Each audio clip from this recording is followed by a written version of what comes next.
In January, Iowa Senator Joni Ernst showed us she is lacking in leadership and in courage when she backed down to MAGA pressure and supported Pete Hegseth's nomination to be defense secretary.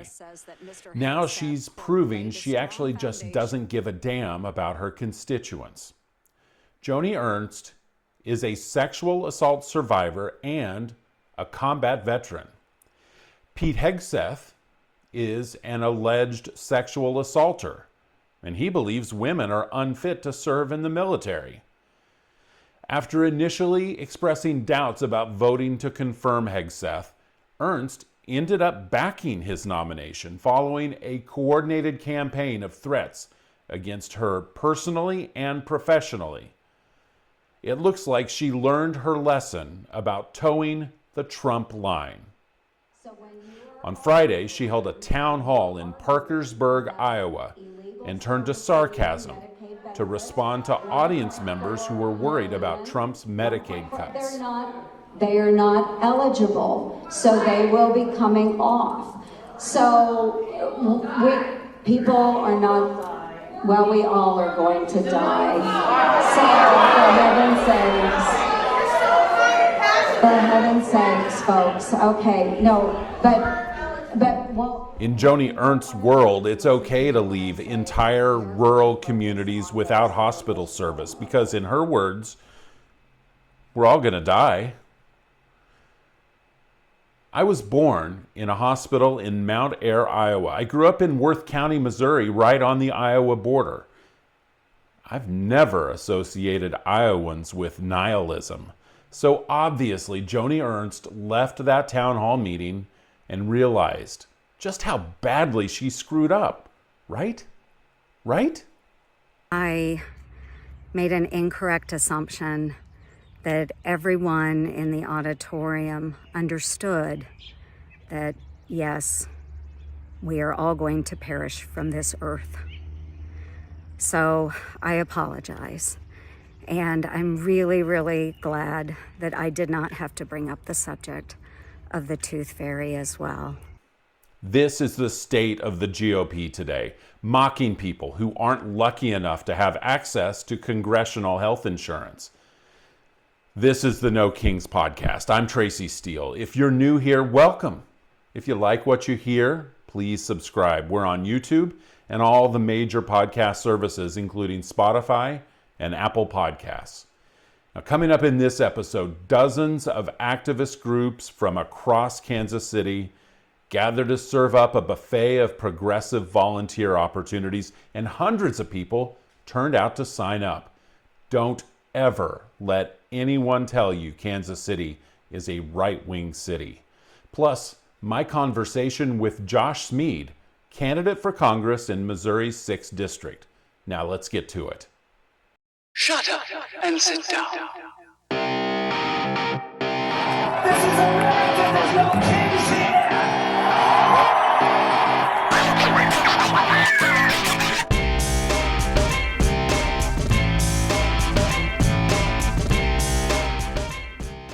Donald Trump's rise to power was fueled by white nationalism. No one can honestly argue that point. Now, we can have discussions about whether Trump himself is a white nationalist. In my view, his words and his actions make clear that he is. And we could argue about whether the majority of the people who support Donald Trump are, by definition, white nationalists themselves. The way I see it, their votes act as an endorsement of his racist, misogynistic, homophobic, transphobic, and xenophobic views and policies. But what we can say unequivocally is that Trump relied on the energy and the fervor of the sliver of Americans who truly are, to their core, white supremacists to help pack his rallies, to buy his ridiculous red hats, and to fill his pockets with donations. Instead of disqualifying Donald Trump, his claim that all Mexican immigrants are rapists and murderers helped him conquer the Republican Party, and he rode that wave of hate to the White House. It was shocking in 2016. It remains shocking in 2025. On Memorial Day weekend, about 150 members of a group calling itself the Patriot Front rolled into downtown Kansas City in the backs of U-Haul trucks.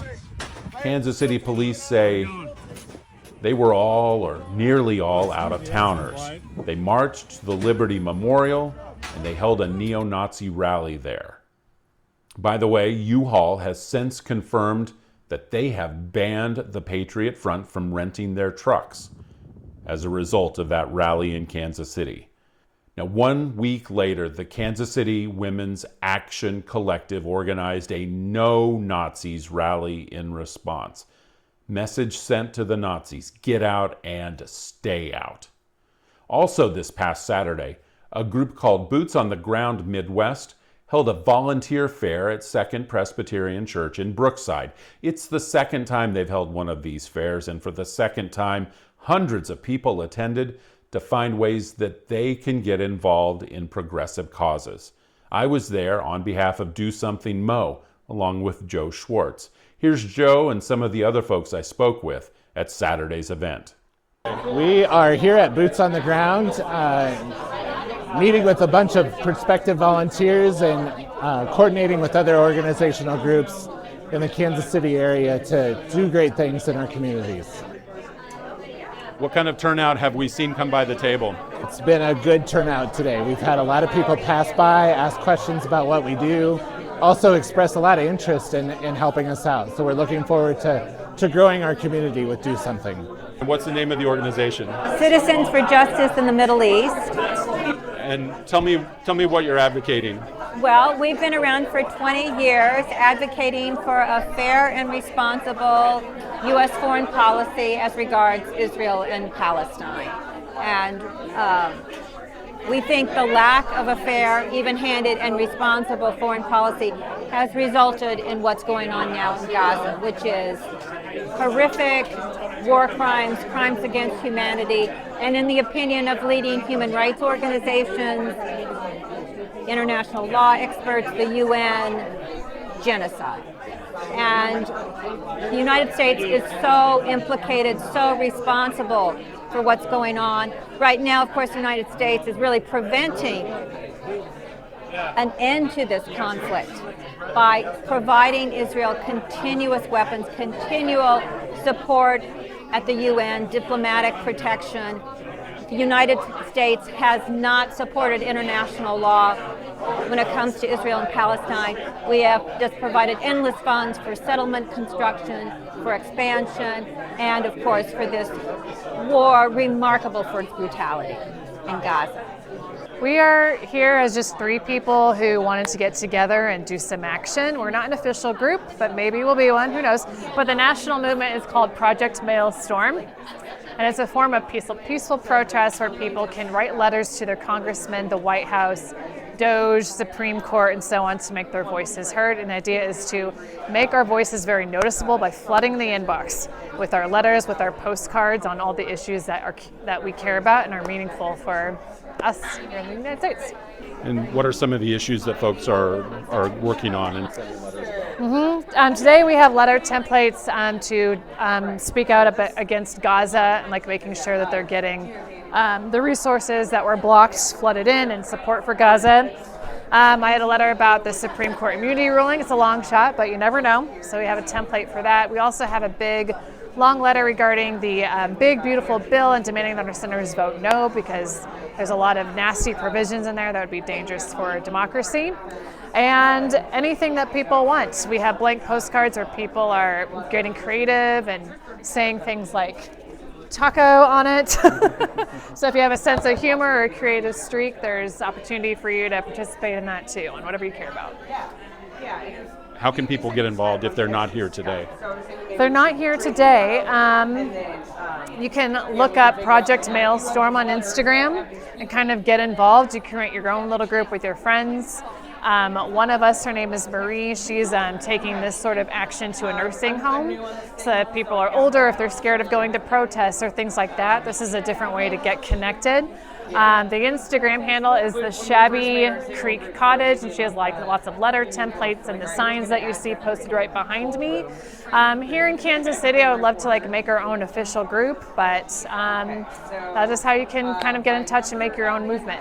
And tell me about your group. So I am actually one of the co-chapter leaders for the Missouri Moms Demand Action Group, Moms Demand Action for Gun Sense in America. We do a lot of different kinds of things around gun violence prevention and community organizing. So, you know, we're here today because whatever your brand of activism, we have a way to plug you in.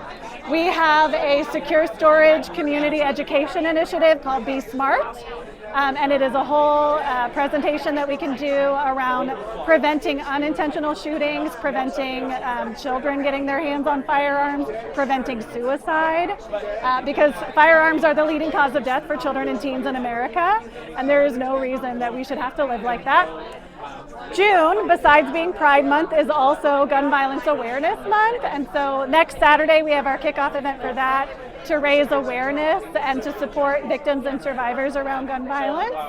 And then we also do a lot of legislative advocacy, especially at the state level, because our Republican supermajority has been just chipping away at our protections little by little over the past 2 decades. And it is going to be a significant fight to undo that and put some more protections in place that will actually keep us safer.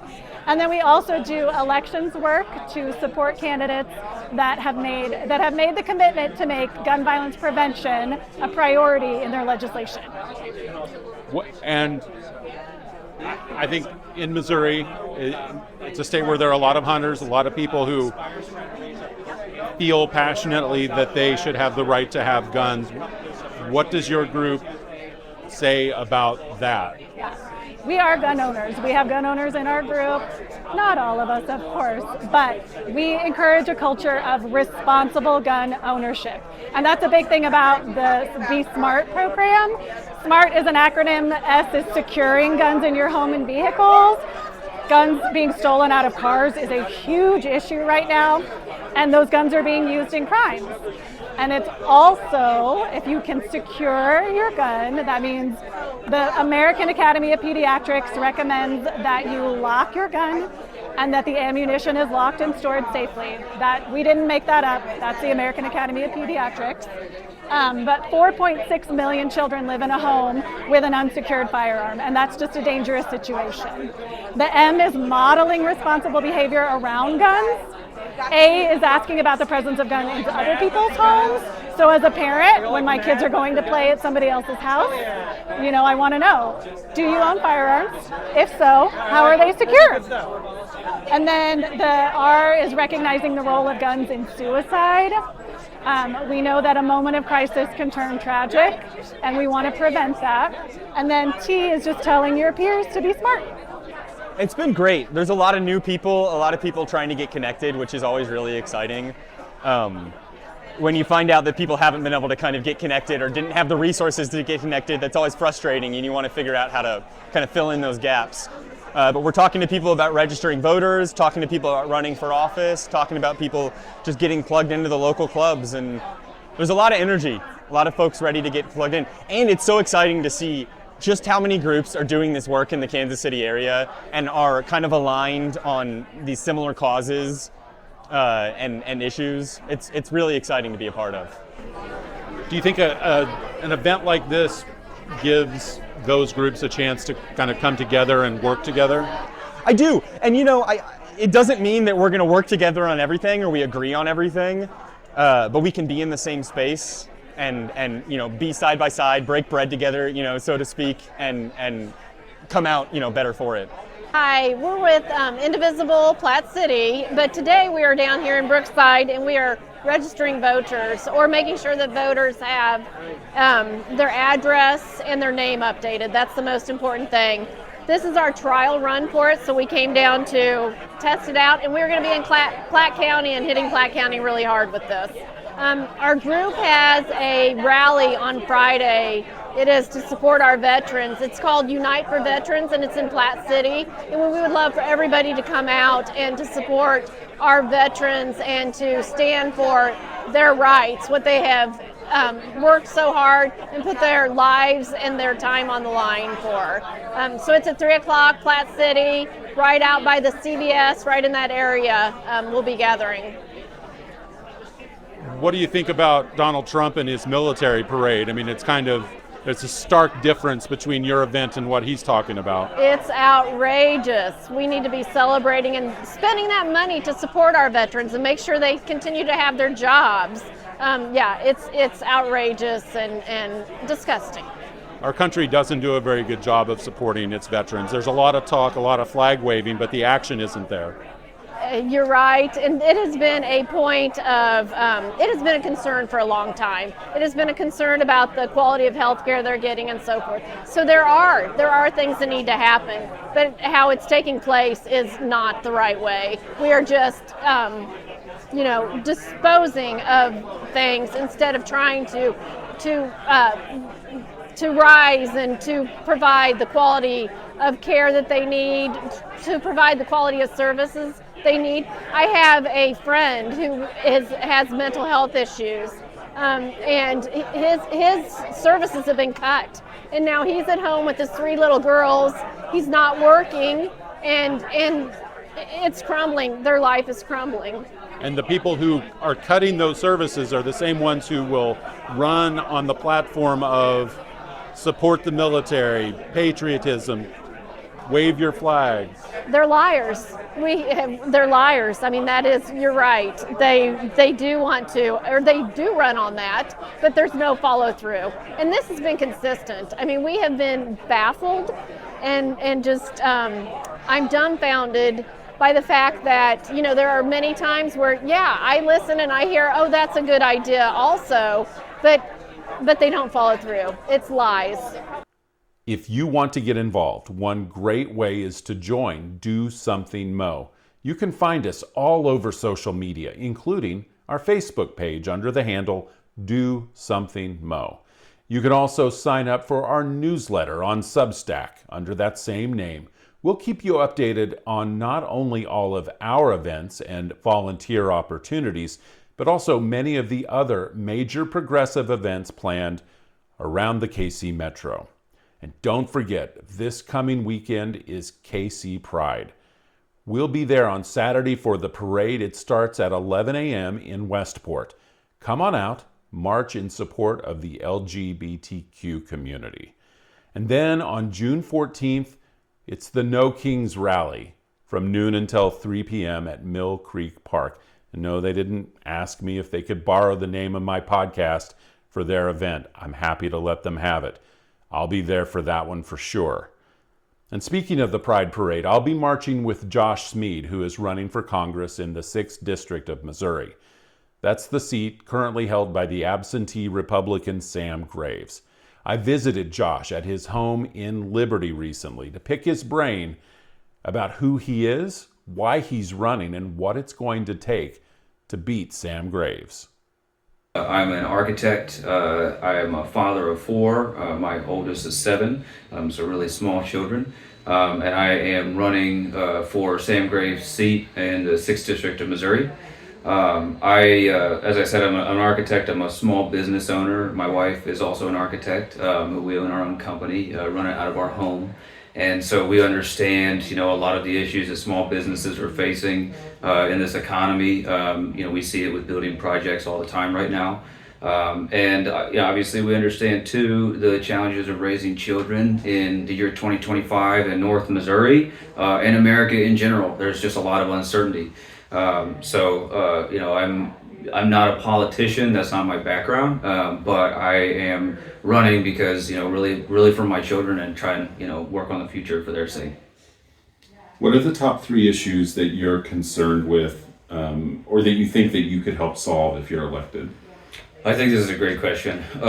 So I think that really there's three F's in my campaign that I'm kind of focused on, and that's family, freedom, and future. So as far as family goes, that's really got to do with raising a family. When you have small children from birth, where you're trying to find a birthing center in North Missouri and in places, it's a 2-hour drive to get to one of those centers.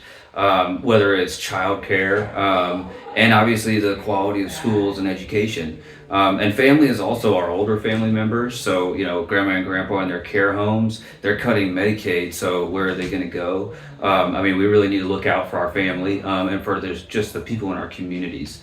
Our freedoms, that's another big one. Right now, we're seeing our constitutional freedoms under attack in a variety of ways.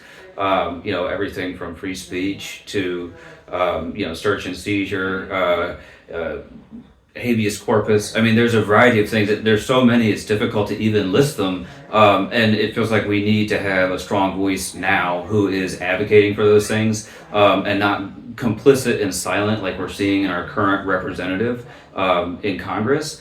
And also, we need to be focused on the future. And that means not just the fact that the economy is changing and evolving, but what we've seen in the last few weeks with the trade policy, the 80% of the corn export market to China is gone, and that's not coming back. Billions of dollars of pork, billions of dollars of soybeans. So we're seeing changes right now in the agricultural economy that we need to work on for the future. I think part of that is going to be diversifying the economy in rural places. But really also planning for resiliency, climate change. There's a variety of things for the future that we really need to be focused on from a policy perspective. There's a quote from Mark Twain, who's a native of Hannibal, which is now in what's now the 6th District, which runs all the way across the northern part of Missouri. It pretty much sums up my thoughts about what it means to be a patriotic American. And, Conan O'Brien invoked that quote in his acceptance of the Mark Twain Prize recently. The quote is, "Patriotism is supporting your country all of the time and your government when it deserves it." As a political candidate, what's your inspiration? That's a great question. I think that's a great quote too.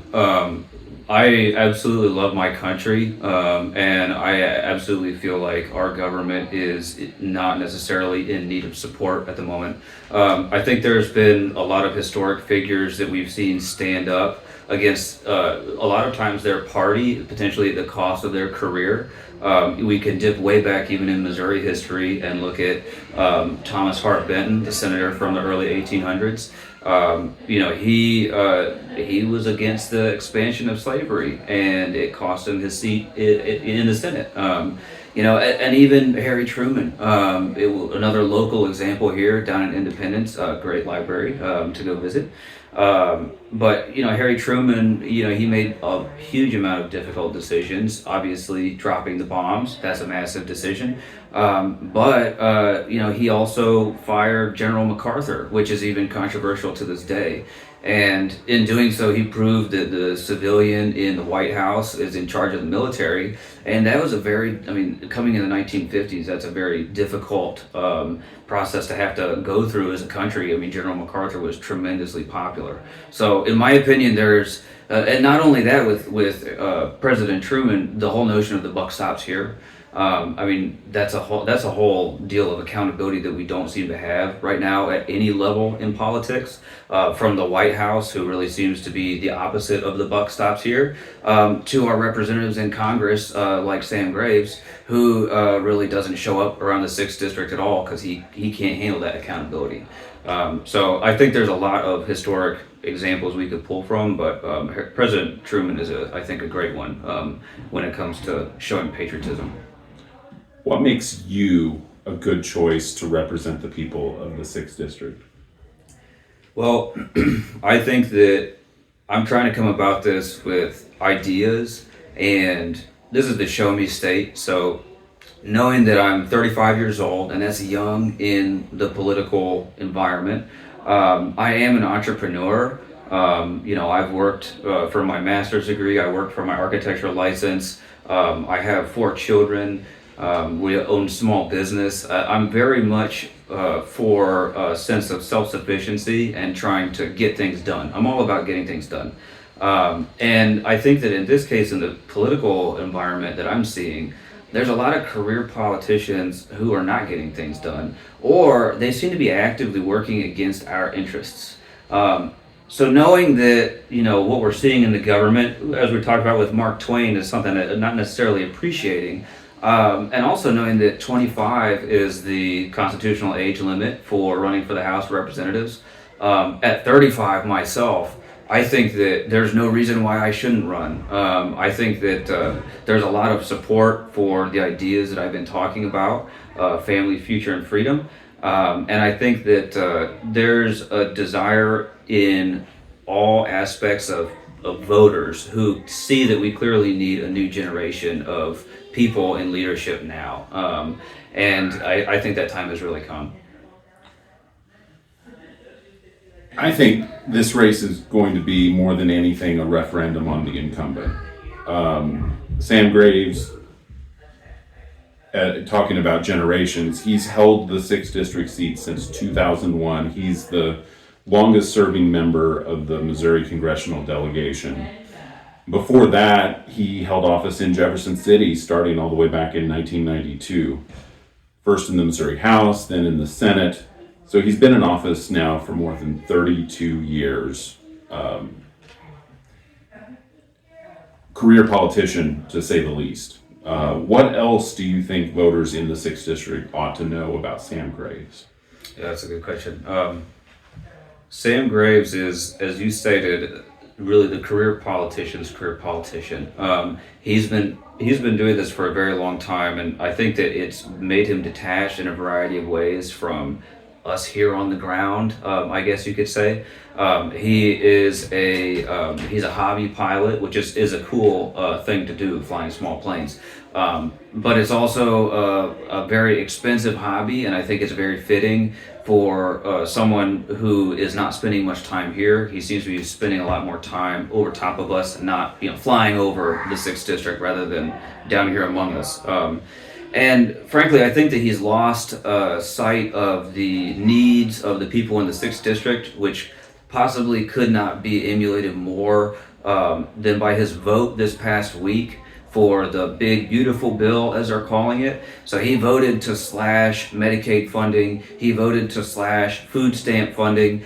And those cuts are not just going to damage rural places like the 6th district, they're going to decimate rural places. Because when you cut Medicaid funding, it's not just, oh, I'm on Medicaid and now I don't have coverage. It's, if I was on Medicaid and I had coverage and I'm going to the hospital, I'm providing revenue to that hospital. Now you cut that revenue out by cutting off people's access, hospitals are going to close. Old people care facilities are going to close. That goes back to family. Where is grandma going to go if the nearest care facility is an hour and a half away? And all that this seems to be going for, that Sam Graves is very proud of, is this tax cut for the wealthiest among us. He seems to be more focused on his big corporate interests and his big donors rather than the people here. And I think a great example of that we've seen is he spent $300,000 at the Four Seasons in Wyoming instead of any money here in the 6th district. But what he's doing, he spent $70,000 this year at that Four Seasons on parties for lobbyists, where he flies them in, they have a big weekend, get the schmooze on, and then what do you know, in the weeks and the days after they host those events, his campaign and his committees are getting contributions from the lobbyists and from these special interests. I think it's just a great example that shows that Sam Graves is not in touch with us. He doesn't seem to spend time here with us. And perhaps what I think his most egregious act that he needs to be disqualified for office for are his actions on January 6th, which, as we all know, January 6th was an insurrection. It was an attempted coup where they submitted fake sets of electors and tried to subvert the will of the people. And Sam Graves voted against certifying the results of the election in 2020. And then he also voted against investigating the January 6th insurrection, and he voted against impeaching President Trump over his role in the January 6th insurrection. So I think that really it's clear that Sam Graves is detached from reality from the rest of us. And I don't think that he represents the will of the people. He wouldn't be shutting down grandma's nursing home if that was the case. And he tried to assist in overthrowing the federal government in 2020, and I do not think we should look past that. Who do you think he is representing? I think that he represents the special interest groups that the rest of us don't access in our day-to-day lives. Because I don't know about you, I don't frequent the luxury resorts. That is one thing. He says he's a farmer. Okay, you can say that, but I don't know many other farmers that have spent $300,000 at the Four Seasons, you know. So he just seems like, I imagine that with political careers, when you spend time in such an insulated environment, you start to think that lavish parties like that are the norm, and maybe you think that's what the rest of us do, but it's just not. And we see the hospitals that are closing. I see how difficult it is to raise a child in North Missouri. You know, just the cost alone, it's incredibly expensive. So I mean, really, I just don't think he's attached to the reality that the rest of us see on the ground here every day. Yeah, it seems like the things that you're saying are common sense, and that's not what you see out of Sam Graves and the rest of the Republicans.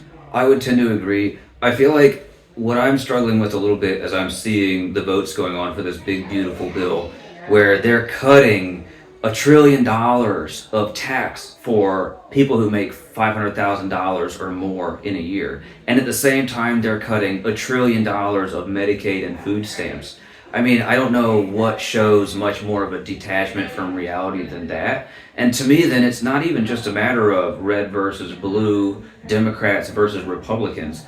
I see this as right versus wrong, moral versus immoral. Why are we giving the millionaires and billionaires yachts and mansions and Mercedes, and at the same time there's empty shelves at the food banks here in Kansas City area because they've cut SNAP by $300 billion? I just can't square that, really. What's it going to take to defeat Sam Graves? So what I have, as someone who's coming into this not as a career politician, I don't have the millions of dollars coming in every cycle like a Sam Graves does as a career politician. But what I do have that he does not have is a work ethic, and I'm putting in the time on the ground. So I'm in my car and I'm driving. I've been to Macon County, I've been to Lynn County, I've been to Carroll County, and I'm just getting started. I've been to Maryville, I've been to Monroe City. I think that what it's going to take, and this is a trend that I've seen, because I've been kind of studying this, is, you know, how do you unseat these decades-long incumbents? A lot of the times when it happens, they get caught by surprise by somebody who puts in the driving time and goes and talks with people and meets people where they are and has the conversations with the people on the ground, and builds up the following and the voter base through hard work, because that's really what we have. I mean, we're not going to compete with $3 million, and that's fine, but I don't honestly think that we need to. We're a little under a year and a half away from the general election in 2026, but I'm a Bruce Springsteen fan, and one of the things I remember him saying at one of the concerts was, "It's early, but it's getting late." So how can people help you with your campaign? Well, I think that not just with myself. So I'm running for the 6th district in Missouri. And there's a lot of other candidates who are also running in the other districts in Missouri. So I think what myself and any other political candidate who's currently running needs more than anything else right now from the Democrats are consolidation would be great, but financial support, contributions, if there's a way to donate, any little bit helps. But also signing up to volunteer, sharing on social media when you see a post. Every little thing right now has the potential to grow over time. And this is going to be a marathon, but it's going to be a marathon of hard work across a variety of mediums, from social media, print mail, phone calls, boots on the ground, which is a lot of what I'm doing. So if people are really looking to support me or candidates like me in other races, they should look to my website, votesmead.com. You can donate there as well. You can sign up for our email list. And then also join your local Democrat organizations and just listen. You don't even have to go and get in front of everybody and talk, but you can be around like-minded people. And I think that a lot of people would be surprised. There are a lot more of us out there who look at what's going on in the world and see room for improvement and a need for change.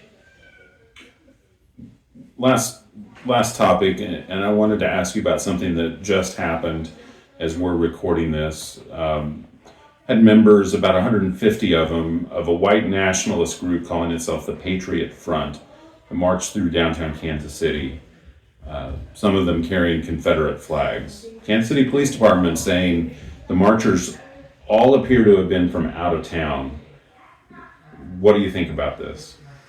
Well, I did see a little bit of the coverage about that march. I did notice that the people marching were wearing masks over their face, which I assume is due to the fact they don't have the courage to show their face with their views. Every time I see people marching with the Confederate flag, I see the flag of a foreign nation that attacked the United States of America, and I really don't have any patience for that. I also noticed that they came in a U-Haul. I'm not sure how you can come in and out of a dense urban area in a U-Haul and not raise some flags. So that's a little bit curious to me. But it also speaks to the fact that they had to come from out of town and they had to try and bust in real quick, do their deal without anybody noticing, and then get out. Because I think they knew that if they actually met real resistance, if we had known that they were going to be there, there would be thousands of people showing up and shouting them down, because there's no room for that in this country. If you're interested in supporting Josh's campaign, his website is votesmead.com. That's VOTESMEAD.com. We'll have a link in the show notes. Thanks to Josh and all of the folks I spoke with at the Boots on the Ground Volunteer Fair for taking part in this episode of the No Kings podcast. In our next episode, we'll take you to the Pride Parade. Plus, we'll have an in-depth look at an organization doing amazing work to help Kansas Cityans who are unhoused, to help them build better lives. The group is called A Turning Point, and I can't wait to share what I found when I visited their facilities in Gladstone. They're truly inspiring people. That's next time on the No Kings podcast. I'm Tracy Steele. Remember, we are Americans. No kings, no tyrants, not now, not ever. See you next time.